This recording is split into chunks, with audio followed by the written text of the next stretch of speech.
While people are still reeling from the hype that the second season of Apple TV's Silo left us with, the people involved have already started working on Season 3. It probably won't be right away that we'll get to see something from the upcoming season, but Graham Yost has revealed some important information about it. From the fates of characters to the interesting arcs that'll be explored, there's a lot that's been hinted at in this second season, things that might just change our view of the silos. Let's take a look at everything upcoming in the future seasons of Silo based on the interesting adaptation plan that Graham Yost has opted for. Please note that this video will have significant spoilers for the upcoming season of Silo.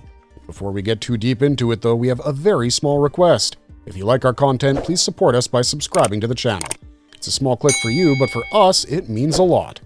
Thank you. Let's begin.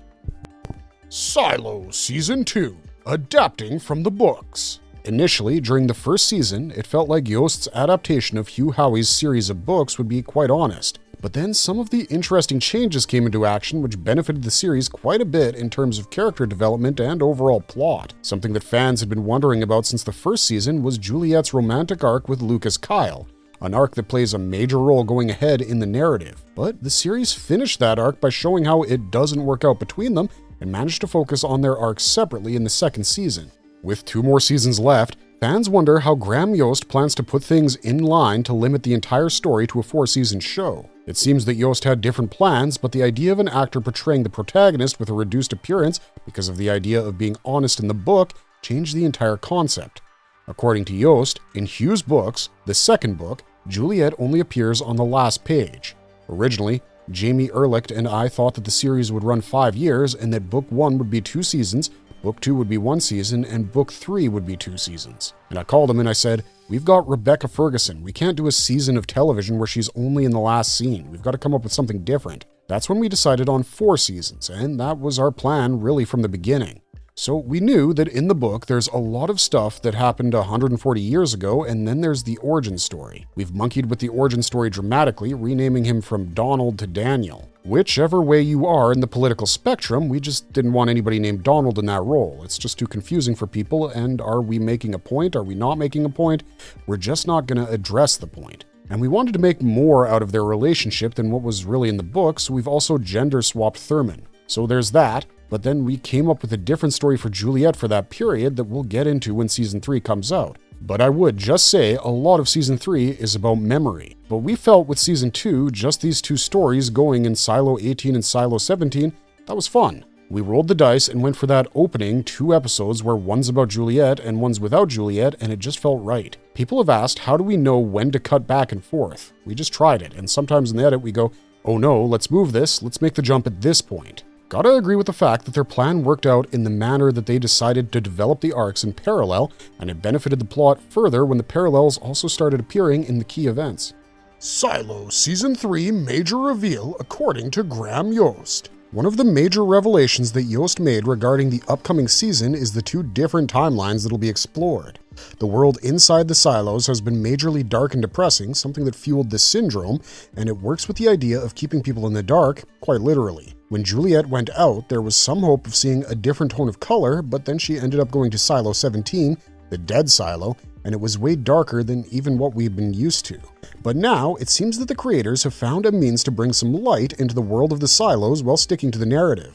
Based on the flashback sequence, a key narrative in the series will be the time between the silos running in parallel with Juliette's timeline, and according to Graham Yost, something that Fred Golan said was, let's make every effort to make the world that we see outside beautiful so that we're reminded of what's been lost. So yes, we'll be outdoors and we will be in the world, and there will be sunshine. We do go back to Silo 17, and remember they've got a very big power issue there, so they don't have a lot of light. We should be thankful to Fred Golan for ensuring that we'll be seeing the series in different light and at a time when people lived above the surface instead of miles underneath the soil. Considering that the second book will be a primary source for the next season, we can imagine that a lot of the arc of Donald Keene and his dear friend, Senator Thurman, will be opened up in this season. So, one of the major focuses of this season will be the arc behind the making of the silos and how they ended up being a key aspect of the arc of the series. So there will be a lot of light, and interesting facts will also come to light along with some interesting explosions, considering we'll be seeing a pre-silo world.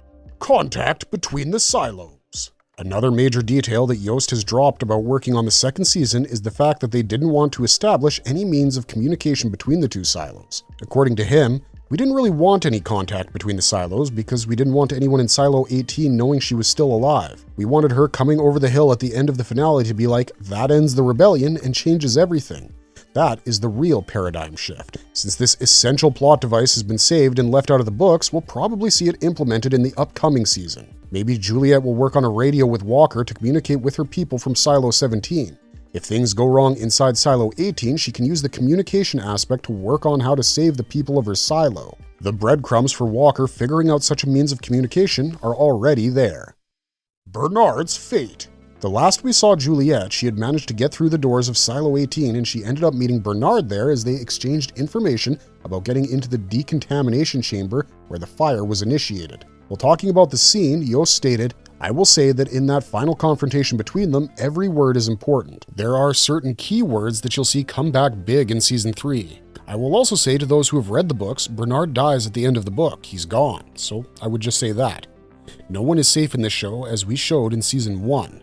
Apart from the source material confirming his death, the scene itself confirms that Juliette will survive because she was wearing the firefighter suit while Bernard was wearing the usual suit for heading out. Juliette could have probably saved Bernard by covering him up, but that wouldn't be much help to him because the entire space would be filled with fire. It's quite an interesting death for Bernard because he's someone the Founders lied to for a long time while keeping him in the dark like the people of the silo. Other predictions.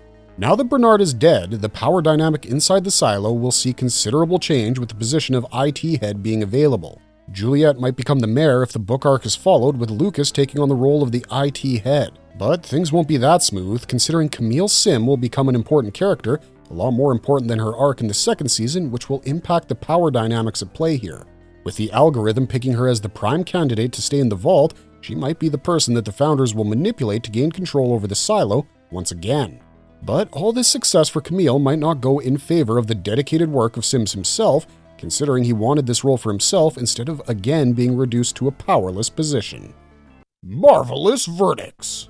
There are a lot of interesting arcs that will pop up in the upcoming season, and it's entirely up to Graham Yost and his team of creators to see how they decide to go around the narrative. We're having fun, and the team surely looks like they are too, so we can be sure that the interesting approach to adapting the books will be the key aspect that will change the fate of the characters in the series. We can't wait to see how the story behind the silos is explored through the arcs of the Congressman, and if he'll pop up in the original timeline at the end, like the books, with radio being the key plot device. That's all we got for you this time, but if you liked our content, don't forget to leave a like and subscribe to us if you haven't already. Thanks for watching, stay safe out there, and have a marvelous day.